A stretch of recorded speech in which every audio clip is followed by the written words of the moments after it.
Manuelzinho é filho de Manuel Salustiano, mestre Salu, pessoa importantíssima na nossa cultura. Semana passada a universidade concedeu o grau de doutor honoris causa a Lia de Itamaracá. Não é a primeira vez que ela faz isso. O primeiro mestre da cultura a receber o título de honoris causa foi Manuel Salustiano, aqui. Posteriormente, ele foi considerado patrimônio vivo de Pernambuco, recebeu comenda, e é essa tradição que Manuelzinho acompanha desde os 15 anos, né? Como é que ele viveu, e aí é o depoimento dele. Nós vamos ver um pouco a narrativa da vida dele. Vamos deixar eles 30, 40 minutos, ele conversar como conversa em qualquer lugar com a gente, né? Você conversar com ele é uma riqueza, porque é um monte de informações. Manuel foi, de certa maneira, fonte para algumas besteiras que eu já escrevi. O pai dele também, temos uma aproximação em uma família, mas eu vou deixar que ele fale você. Boa tarde. Queria agradecer o convite e agradecer a presença de todos que estão presentes. A minha história na cultura popular é engraçada, que todo mundo pensa que foi meu pai que me colocou na cultura popular. E não foi minha mãe. Minha mãe conhece meu pai no terreiro de Cavalo Marinho, ele brincando de Mateus. E ele de Aliança, ela de Vicência, encontra com minha mãe e minha avó assistindo o Cavalo Marinho, ele se aproxima daquela conversa, ela se apaixona por ele brincando. E com 2 ou 3 final de semana, os dois se apaixonam, e naquela época existia uma coisa que era fugir, roubar a noiva, roubar a namorada. E ele faz isso, ele rouba a minha mãe. E os dois se casam, e tem 3 filhos, depois se separam. É a esposa que casou mesmo, essa Luciana. Foi a minha mãe. Depois ele disse que as outras eram tudo namoradas, mas ele se apaixonou-se por todas. Foram 15 filhos de 9 esposas. E aí, quando eu tenho o meu primeiro contato com a cultura, é com o maracatu de Maxu. Eu vejo um maracatu que tinha mais ou menos 25 pessoas, e eu não gosto do que eu vi, porque eu não fui apresentado ao maracatu. Eu venho com meus 7, 8 anos de idade e vejo aquele maracatu ali brincando, e eu olhei assim, de coisa feia, e saio correndo. E com 1 ano depois, o meu pai leva o maracatu para minha casa para almoçar. Era um almoço na segunda-feira de carnaval, e minha mãe toda feliz, porque a gente tinha um bar, e ela fazia naquela época não se pagava cachê, era um almoço para os componentes, e o maracatu passava a manhã brincando no terreiro lá da minha casa. Aí o que é que eu faço? Quando minha mãe fala, seu pai está vindo aí com o maracatu, porque mesmo os dois têm que se separar, mas deixaram de ser amigos. E aí eu saio de casa para não ver o maracatu, porque eu achava que era a mesma imagem que eu tinha visto 1 ano antes. Eu quero ver esse negócio, e vou para a rua, só volto quando o maracatu sai. Já foi embora, eu volto para casa. Aí minha mãe, você não viu o maracatu, estava bonito. Não, mãe, não sei, que eu não queria ver. Isso uma criança já com 8 anos de idade. Só que o que é que minha mãe faz? Minha mãe faz comigo. Ela gostava de cultura e se vestia de catita no carnaval. E naquela época, a cultura era valorizada. Por quê? Não tinha televisão. Nem todo mundo tinha uma televisão em casa. Então, tudo que se fazia dentro da cultura era valorizado. O Mamulengo, o Cavalo Marinho, o maracatu de Baxou numa sambada, porque todo mundo pensa que maracatu é a exibição do carnaval. O maracatu é o ano todo sambando no terreiro. É onde as pessoas se divertem. É no terreiro. Aqui no Recife a gente não sabe o que é uma sambada. A gente sabe o que é um maracatu se apresentando fantasiado, sabe o que é uma exibição. E aí, minha mãe, no domingo de carnaval, a gente saía andava 5, 6 quilômetros a pé, brincando de catita, e eu era filha da catita. Só que aí eu me cabulava, porque minha mãe ia para ganhar dinheiro, se divertir ganhar dinheiro. E eu não entendia aquilo. De vez em quando ganhava um copo de refrigerante. E cansaço, porque o sapato fundo apertado no pé, eu todo melado de carvão, não entendia nada. E minha mãe ficava, vai, pula, é a filha da catita. Não, eu tenho a filha da catita. E eu, ali, que hora que eu estava empurrado, que hora que eu ia, quando chegava no Rio. Então, enfim, é meu primeiro contato dentro da... Quando eu tinha meus 14 anos, foi para o aniversário de Piaba de Ouro, um irmão chega para mim e diz, olha, se tu dançar maracatu, a menina vai ficar tudo doida por tu. Eu pequeno, feio, magro, cabeçona, nenhuma menina queria namorar comigo. Na minha cabeça eu ia arrumar uma namorada. E aí, vou dançar maracatu. E dançar de balizeiro, que é um personagem que está se acabando dentro dos baixos. Hoje a gente não encontra, houve muitas mudanças. Hoje a cultura está se tornando espetáculo, a gente lá na frente vai falar sobre isso. Então eu vou dançar de balizeiro e não arrumei namorada nenhuma, mas arrumei uma paixão, que é a paixão pelo baixo. O meu pai, ele é do Poço Filho, cada cai em uma área. Tem uns que gostam de cavalo marinho e outros gostam de baixo. Eu sou mais velho e me apaixonei por baixo. Ao ponto que um ano depois eu era uma reamar. Depois eu soube que a catita estava entrando em extinção. Por eu ter brincado de catita com a minha mãe, eu vou brincar de catita. E aí começo a me tornar uma liderança dentro do Piaba de Ouro. Aí depois entro numa escola, vou dar aula de danças populares. Entro nessa escola sem saber ensinar. Eu tinha a prática de dançar o cavalo marinho, brincar o mamulengo, brincar o baque solto, mas não tinha a prática de ensinar. Porque uma coisa é você saber dançar, outra coisa é ensinar a dançar. E eu entrei nessa escola, que era a Casa da Criança de Olinda, passei 6 anos, foi uma experiência muito boa, foi um aprendizado. E eu criei um maracatu infantil, queria não, meu pai já tinha criado, que era professor, mas era uma coisa fechada lá na escola. Meu pai consegue um emprego melhor, vai ser assessor de cultura na prefeitura de Olinda. Então, falaram, olha, São Luciano tem um filho de 18 anos e ele dança de índio, nessa época dançava na Reamar. Ele tem que assumir o lugar do pai. E aí, me colocaram para ensinar sem saber ensinar. Um ano depois eu estava dentro do maracatu, se apresentando na rua, consigo lidar com os jovens. E faltou uma catita e volto a brincar de catita. Passo aí 6 anos, depois volto para o Piaba de Ouro, volto com catita.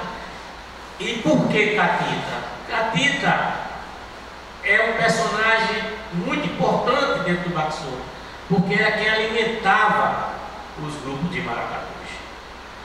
Era catita. E hoje, esse personagem, ele não é mais valorizado como era no passado. O maracatu, para ele se apresentar em um terreiro, ele tinha que vir como a catita chegava primeiro, perguntava se o dono aceitava. Quando o maracatu estava se apresentando, a catita rodeava a casa e ia roubar o que estava em cima da mesa. Mas isso era uma tradição. Os donos da casa já deixavam aquela comida ali, que era a catita ia lá, pegava na mesa, que a catitinha não faz isso, não vai para a mesa. Não sei se no Recife é difícil, mas no interior tinha muitos da catita aí lá, e aí pegava comida. Então, era o que acontecia. Passo pela Fundação Casa da Criança e volto para o Piaba de Ouro. Dentro do Piaba de Ouro, meu pai cria, em 1989, cria a Associação dos Maracatus de Baixo. E em 89, a gente só tinha 11 maracatus em atividade em Pernambuco. O primeiro encontro de maracatus que meu pai faz, ele só conseguiu juntar 9. Era uma coisa que estava se acabando, por quê? Não era por falta de incentivo, não. Era pela violência. Os maracatus se juntavam para brigar. Saíam no carnaval para brigar. Meu pai, preocupado com isso, viu que era uma cultura da Mata Norte que estava se acabando. Ele cria a associação de Baxouro, vai pedir ajuda do poder público e ninguém ajuda Salu a fazer o primeiro encontro. O único apoio que ele teve foi para fazer a associação, que foi Leda Alves, que era presidente da Fundap, que dá um carro para ele ir atrás do povo. Ele disse: olha, eu trabalho com você, eu preciso de um carro para juntar os maracatus. E ninguém acreditava na ideia da associação, ninguém acreditava nessa história de juntar o povo de cultura popular, se organizar. E Salu veio um carro, ele tinha uma caminhonete velha que dava mais trabalho do que dava dinheiro para ele, então ele vendeu, só aqui para não vender, vendeu, dividiu o dinheiro para os novos maracatus e fez o primeiro encontro. Para a gente resumir, hoje nós temos 120 CNPJ, 106 maracatus de atividade.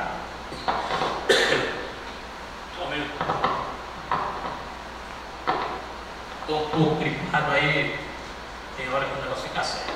Então, Salu, quando mostra para as pessoas que aquela ideia estava certa, que as pessoas poderiam se organizar, com menos de 2 anos já tinha 42 maracatus em atividade em Pernambuco. Isso é uma coisa que poucas pessoas sabem.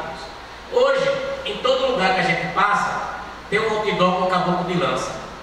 Pernambuco é a terra no freio do maracatu, mas é o maracatu do Baco Virado. Se saísse uma foto, era uma corte de maracatu do Baco Virado. Maracatu de Baco Solto, nos anos 60, quando saiu uma matéria no jornal, aí dizia assim: isso é tudo, menos o maracatu. Então, isso mostra que essa cultura, ela é uma cultura verdadeira, é uma cultura que se respeita a religião, ela não expõe a religião dela.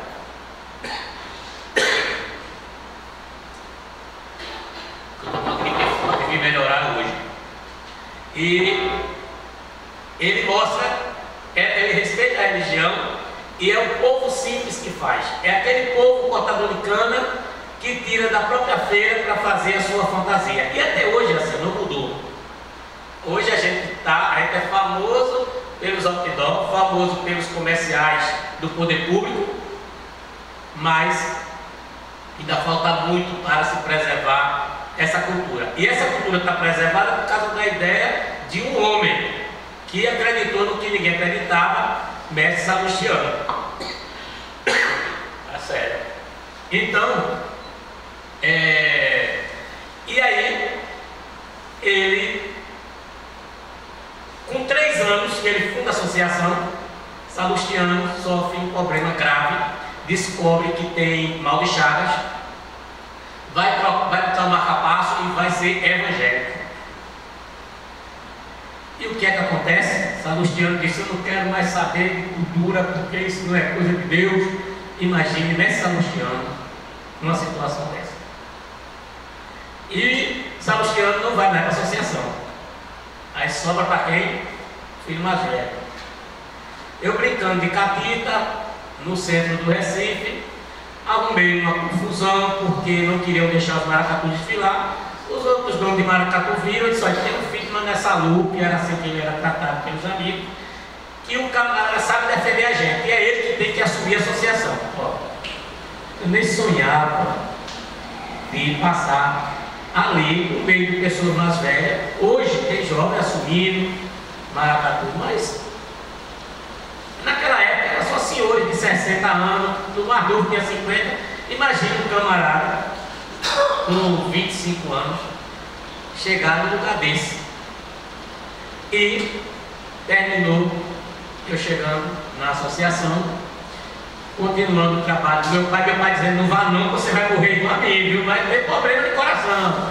Que ele botava a culpa nos aperreios da cultura, que isso toda a vida foi dessa forma, esses aperreios. E me torno uma liderança dentro da associação, continuando o trabalho do meu pai. E como artista, como é que fica? Meus irmãos, um é dançarino, outro é rabequeiro, e Manelzinho é o quê? Manuelzinho é artesão carnavalesco. Faço bola, faço estandarte. Tudo que meu pai, e tudo ensinado pelo meu pai. E da forma oral. Porque pai, ele sabia ensinar a fazer uma bola, mas ele não fazia uma bola. Meu pai, ele sabia ensinar a fazer uma rabeca, mas ele não era, a rabeca dele não saía tão boa como a dos filhos. Aqui o Dinho da Saúde sabe fazer, o Cleide da Saúde sabe fazer, porque era meu pai que me ensinava, porque meu pai sabia falar o tamanho do braço da rabeca, a madeira certa, mas ele era grosso para montar a rabeca. Mas quando os meninos faziam, ele sabia exigir. Então a rabeca saía perfeita. E comigo foi assim. Meu pai sempre ensinou de uma forma, tem um momento, eu tinha lá meus 15 anos, e meu pai me ensinando a brincar mamuleiro. E eu sempre segurava o boneco e às vezes fazia uma fala rápida. E ele viu que eu estava desenrolando, mas nunca parou para ensinar. A gente já entrava na tora da apresentação.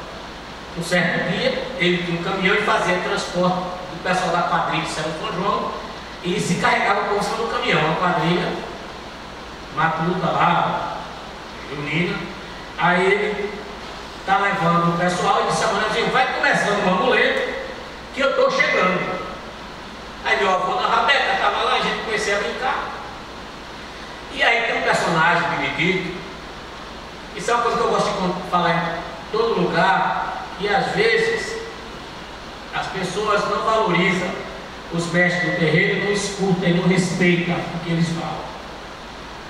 E a gente tem que deixar uma coisa bem clara: existem dois tipos de doutor. Tem um doutor da faculdade e tem um doutor do terreiro. Eu dentro do meu terreiro, eu sou doutor. Ali eu domino e faço o que eu quero ali, dentro da minha área. Se eu chegar na faculdade, eu não vou me meter a falar, eu sei falar para o modo, para o dono e para o quê. Mas eu tenho certeza que o doutor de faculdade não sabe dizer uma boa. Aí, essa é a forma que meu pai ensinava. De Sassumã. Aí eu vou lá e brinco com a mulher, aí Benedito, que é o personagem principal. Aí eu cheguei: sou Benedito Alegre, minha rapaziada, batedor de capula, queimador de pancada. Aí, comecei a brincar e cantava a mesma música, tim, tá, eu quero ver, eu fiquei nessa. E né, passou uma hora, meu pai não chega, e eu acabei o brinquedo, que era uma hora, pessoal, deu uma hora, aí eu saí dali, todo alegre. Aí meu pai estava na frente olhando e brincando com ele. Aí disse: eu vi você brincando, por isso que eu estava só olhando. Eu disse: eu vi agora você fazer? Aí disse: você sabe de nada, vai aprender. Aí eu disse: olha, eu disse o nome de Benedito, que é o mais difícil. Você disse o nome de Benedito o quê? Você tem que aprender, eu vou brincar de novo e você vai ter que aprender o nome de Benedito. Era assim a forma de ensinar. Você vai ter que aprender, está me ouvindo? Sim, senhor. Aí foi no outro dia, né, que era São João, brincar todo dia. E hoje não tem mais isso. E você vê o mamuleiro nas festas, de ver ciranda, coco, é muito difícil. Pouco ainda tá. Aí, eu olho da paz. Eu sou Benedito Alegre da Fiança, tenho cabelo comprido que dá trança, jereba, munipeba, coque velha, não se quebra, morador da Grota Funda, batendo no meu carro, queimado no carro. Aí eu digo: tá, mulher, pai dizia isso, eu não via, na verdade. E para aprender isso.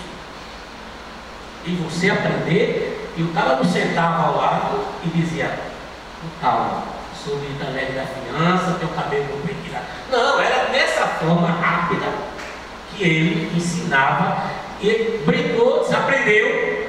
Então no próximo você vai fazer. E você aprendeu os cocos, aprendeu os forró, que acontecia no mamuleiro. E assim eu fui levando, me tornei mamulegueiro. Mas aí a gente continuava no meio de semana, a gente ia trabalhar no caminhão, carregando o caminhão de metralha, de areia, que era assim, não tinha boquinha naquela época não, o serviço era pesado. Aí pai, quando foi um dia eu estava reclamando, que era um feriado, queria ir para a praia, e ele fez: isso aqui eu não tenho o que fazer, meu filho. Quem tem o que fazer, vai trabalhar. Agora, se você quiser pegar no pesado, vai ser artista. E aí, no carnaval, eu fui fazer uma bola de arreia-mar. Quando eu terminei agora, era uma arara desenhada pelo tio. Quando ele disse: a partir de agora, você não vai mais de caminhão. Eu ganhava naquela época 100 mil cruzeiros, que era aquele de Juscelino com Michel. Durante a semana todinha me acabando no caminhão. Eu passei a ganhar 400 mil cruzeiros, ele pagava 100 mil cruzeiros por cada gola que eu fazia. E ele incentivava os filhos dessa forma. Incentivava a ser artista, porque meu pai nunca foi de colocar a gente numa escola. A gente ia porque a mãe colocava, mas ele não. Ele ensinava os filhos a ter uma boa educação, a respeitar o próximo, a ser honesto, a fazer cultura, mas a educação formal, os mais novos já está tendo. Já tem uma irmã que fez faculdade, mas os mais velhos todos aprenderam a se formar na cultura popular. O diploma da gente é o povo, quando a gente apresenta nosso trabalho. É o nosso diploma. E aí, eu começo a desenvolver as minhas técnicas dentro do bordado, consegui fazer várias exposições a nível nacional e internacional. Hoje, estou fazendo uma releitura, estou fazendo um trabalho novo, quero ser artista plástico, usando a técnica da cultura popular. Eu faço um trabalho que tem um artista, ele é naturalizado alemão, Paul Klee, e aí eu faço uma releitura da pintura dele e eu boto na tela. E o nome é Manuelzinho Salustiano, não pinta, mas borda Paul Klee. Aí vieram me questionar: por que você está fazendo a releitura de um artista internacional aonde você poderia fazer J. Bosch? Aí eu disse: porque J. Bosch é igual ao meu pai. E a cultura popular, ela não é vista. A cultura popular, as pessoas acham que tem que ser de graça. A cultura popular, quando a gente vai ser contratado, a gente é contratado igual ao L Safadão. As exigências são as mesmas, com documentação, com comprovação artística, com comprovação de cachê. Mas quando é na hora do dinheiro, nós somos o Zé Ninguém. Tem que ser de graça. Nenhum de nós, o pernambucano, ele adora a cultura, ele ama o carnaval, mas em momento nenhum ele paga para ver cultura popular. Ele pode pagar R$1.000 para entrar nesses lugares de open bar aí, que tem vários artistas de outros estados. Mas quando é a nossa cultura, que a gente diz que gosta do frevo, que diz que ama o maracatu, a gente não paga, porque se criou uma cultura que tem que ser de graça. Então eu disse: eu fui fazer uma exposição nos Estados Unidos, no Festival de Jazz de Nova Orleans, e vi um camarada numa tela bordando miçanga. Eu disse: se ele borda miçanga, eu posso bordar lantijolo com miçanga. E deu certo. Estou preparando já uma exposição e não quero fazer no Brasil, quero também começar lá para cá. Porque quando eu fiz a exposição aqui no Brasil, eu fiz exposição no Rio de Janeiro, fiz exposição aqui no Centro Cultural dos Correios, mas foi pelo edital de Brasília, fiz exposição nos Estados Unidos, mas quando aqui em Pernambuco veio me convidar, queria que fosse de graça. Esse é o costume da nossa cultura. Então, eu estou querendo me tornar um artista plástico com a técnica da cultura popular. Porque ou a gente procura evoluir, ou vai ficar como nossos pais que passaram fome. Porque meu pai, muitas vezes, eu via numa quarta-feira de cinza, meu pai passar fome, gastando todo o dinheiro, comia piada de ouro, a coisa mais linda, a maior riqueza do mundo, mas o dono com fome em casa. E hoje, através da educação do meu pai, eu só não conheço a Ásia, mas conheço todos os continentes, através da cultura popular. O trabalho que eu desenvolvo dentro da associação é um trabalho de conscientização das pessoas que fazem cultura popular para saber lidar com a burocracia. E é uma coisa muito difícil, porque eu sou igual a ele. E antes de bater o desespero nele, bate em mim primeiro. Porque você imagina o dono de maracatu, você chega perto dele, eu estou falando do dono, não é o jovem que assumiu ser presidente, é o dono. Aí você diz, o senhor tem que trazer um comprovante de residência. Aí o camarada disse, que não sei o que esse documento não. Porque as pessoas não sabem explicar que é uma conta de luz. É o camarada chegando, cadê o seu release? O cara disse, onde é que cria esse documento? Ao invés de falar, conta a sua história. É assim que a gente é tratado. Então a associação tem esse papel de explicar isso para eles.